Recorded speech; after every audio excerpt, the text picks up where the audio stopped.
I am back. What's up, guys? GeorgeTheCloud here. My name is Jorge, aka George. Welcome to the channel and welcome to my life. Big shout out to Raymundo. Thank you so much for your support, for the coffee, and for becoming a Patreon.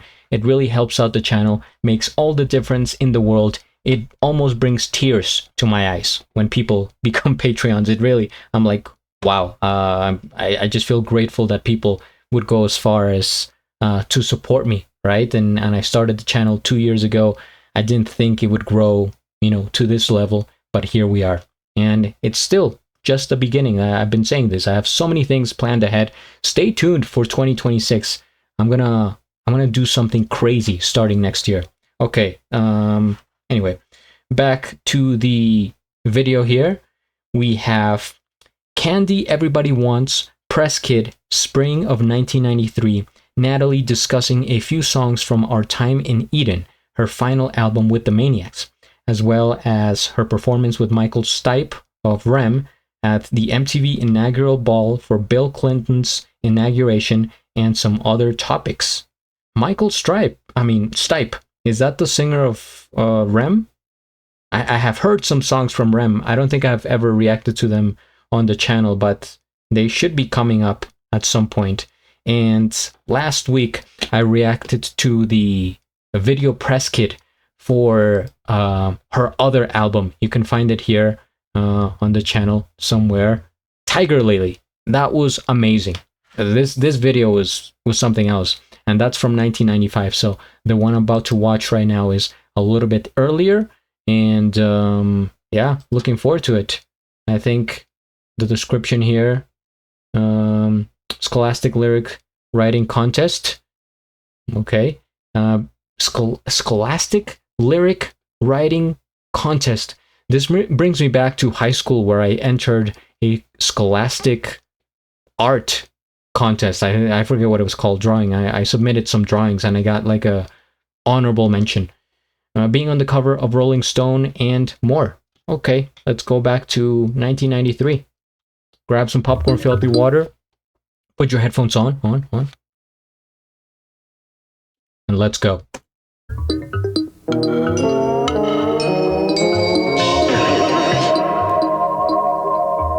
Elektra Entertainment, 10,000 Maniacs. I just quickly want to say that I have reacted to some of the songs that she has done with 10,000 Maniacs. They should be up on my channel. Just take a look. I think three or four songs. I'm trying to think in my head. Scorpio Rising, Candy Everybody Wants, and something like The Weather. And there was one more, but yeah, it's up there.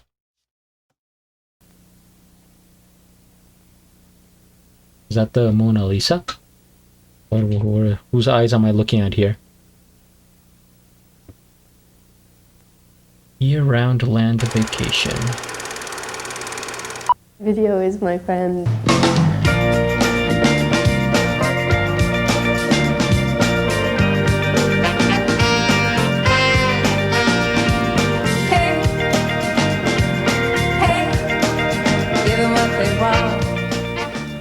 I think it's pretty ironic that the current video and the current single, which is Candy Everybody Wants, is just a satirical look at television and the people who decide what it is we're going to watch on television.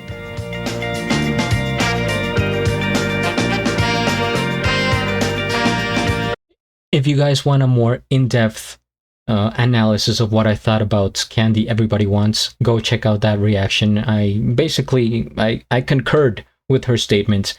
And funny enough, I just read today that MTV is shutting down after like 44 years, and MTV was, maybe one of the medias that she was referring about, where they have this power of like, okay, this is what we want the people to see, etc. So it's sort of in the same spirit as a show like Saturday Night Live or SCTV, where using television to satirize television. Saturday Night Live makes me feel pretty corrupt. Still going.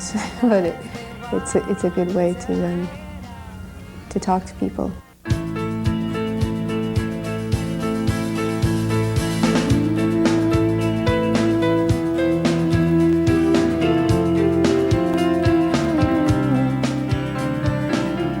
so much The color. thing that I enjoyed most about the lyrics of Noah's Dove is that it gave me an opportunity to just write a group of beautiful poetic images and not really be that concerned about the meaning of everything. It's a very personal song in some respects, and I like the fact that there's all this ambiguity because I didn't want to be really obvious about what I meant.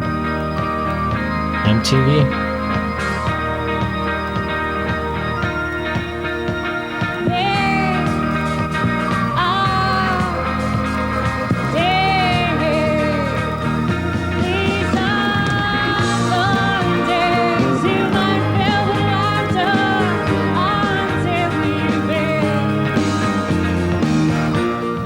Being in Washington was pretty exciting. I was a bit skeptical at first because I had just heard all this brouhaha was going on, and all these celebrities, Michael Jackson and Barbra Streisand, and all these people were going to be there, and that Barbra Streisand, I have heard the name.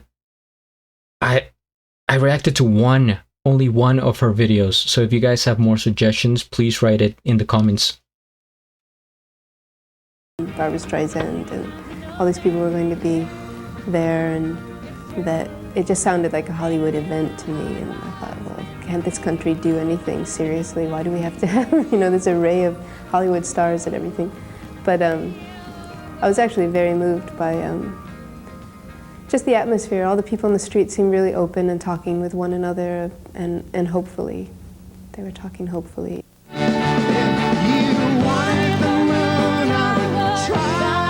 That's the singer of R.E.M., I think.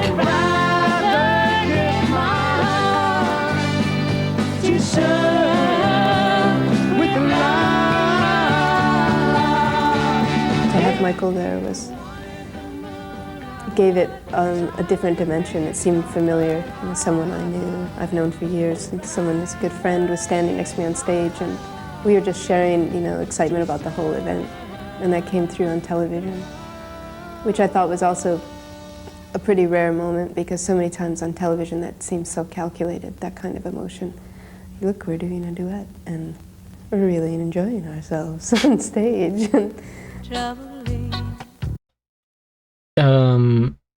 Was Michael the replacement singer for R.E.M. after Phil Collins? Because I think Phil Collins was the singer for that band. But Michael sounds very similar, so I don't know. I need more information, man. I could probably look it up at the end, but I don't want this to be too long. So I always appreciate the feedback in the comments.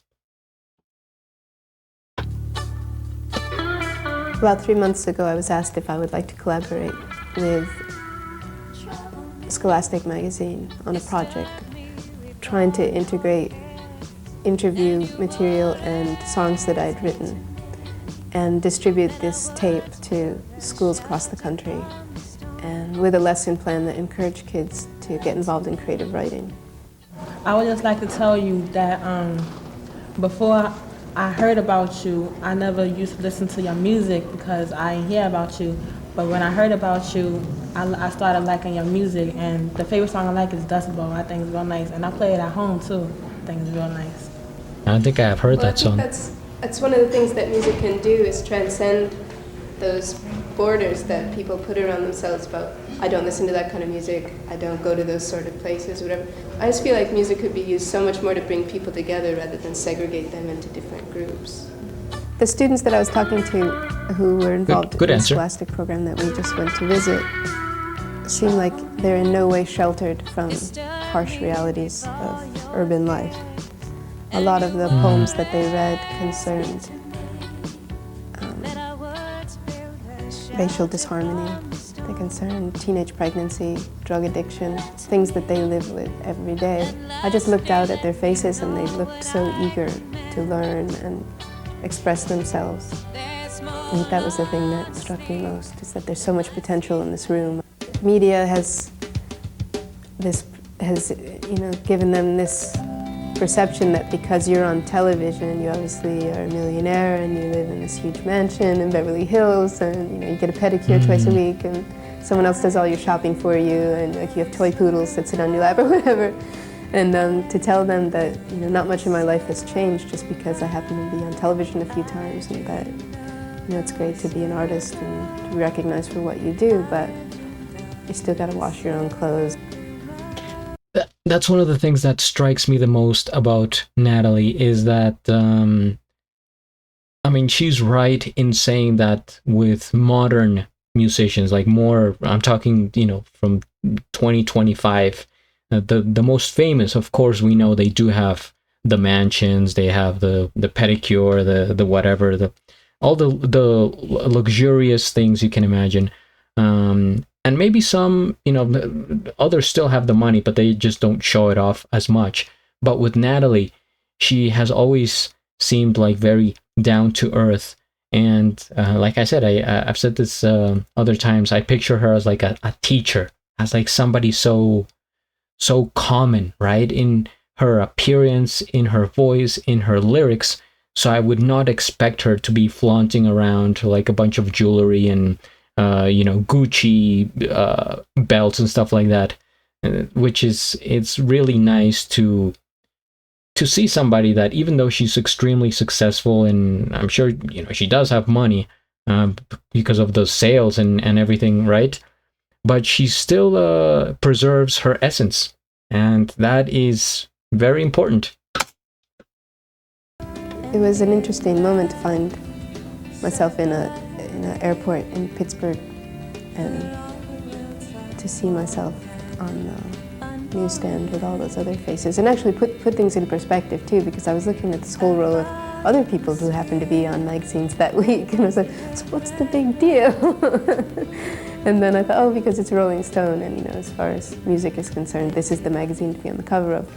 The type of people who recognized me suddenly on the street changed. It used to be mostly just college students who would ever recognize me. Now it seems like doormen, Amtrak ticket attendants, housewives in supermarkets. I think that might be the Regis and Kathy Lee show that we did. But it seems like through television we've been able to reach a lot of people that we've never reached before. We're about to begin a tour that'll take us from the middle of April to the middle of July. It'll be probably the last bit of touring that we do for this record.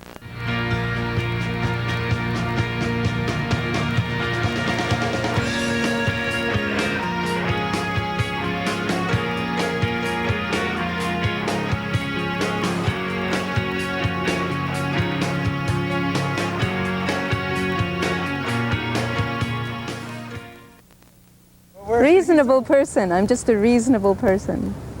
All right. I agree. She's just a reasonable person. Man, so humble. First things first, we hit the like. I am subscribed to Natalie, and I'll have a link of the original video down in the description below. You know, interestingly enough, she didn't really talk about the band that much, if at all. And it's probably because, you know, this is the last album together, so she was probably coming, you know, to an end mentally with the band, and was ready to start her new chapter, which I saw from the Tiger Lily press kit and the album that I reacted to. I really have to check out the full album. I think I'm gonna do a full album reaction to Candy Everybody Wants at some point, so I can get the full picture, because it makes all the difference, right? When I'm listening to the songs back to back to back, and I'm like, okay, this is what, you know, this is what was happening. From the little that I have heard, right, from her time with the Maniacs, and some songs from the album, maybe Candy Everybody Wants, maybe another one more, the sound is pretty different from Tiger Lily, because in this one, in Candy, I think it was more about having like a fuller sound. Ironically, you know, it does seem more commercial, something that you would, you know, that they would play on TV, that you would hear on the radio. It was more of like this band type of sound. I don't know, as simple as that it could sound. But with the Tiger Lily, it felt very personal. It's like all these thoughts coming from her mind, from, you know, her writing, from just what she wanted to tell us. But it definitely has a different feel from the other songs that I have heard. So yeah, uh man, it's fascinating going back to this time period, because we know that things have changed, right? It's 1993, MTV was booming, and you know, the television was the hottest thing at the time. As they said, what was it? Video killed the radio star. I think that's how the song goes. And now streaming platforms killed the video. Literally, they just killed MTV, which was such a giant back in the day. And I forget exactly what MTV said about it, but it was along the lines of, you know, people aren't looking at television to find their musical artists anymore. They're going to Spotify, they're going to social media, to TikTok, to the streaming platforms. So they are no longer relevant. What are they going to do? Right? It's the same thing that happened to Blockbuster, right? Or GameStop. They had just a traditional sense, and they couldn't really figure out a way to adapt or evolve to the newer generation and all the things that are going on now. And that was that. It reminds me of Nokia. I read a story recently, and I get sidetracked, but just the story of the cell phone Nokia, and how they were doing they were like perfect, such a great company, and they had the technology, they had, you know, very good foundation, etc. And then came out the iPhone, and they just did not adapt to modern, like the screens, the touch, the everything, and so they just went out of business. Essentially, they got killed, sent to the shadow realm, which is kind of sad that those things happen. You know, because we hold fond memories of those times, and it's like, oh, I remember, you know, this company or this television show or that, and it's just like, it had to end at some point for the new era to begin. So same with this, you know, her final album with 10,000 Maniacs. It's going to be interesting once I check it out to hear the last, you know, connection that she had with the band, and you know, how it led to her new beginnings going into Tiger Lily and her solo work. So very nice interview. I hope you guys enjoyed it, and the commentary as well. If you have something you want to tell me, please write it down, subscribe, and at the end do a flip. Till the next.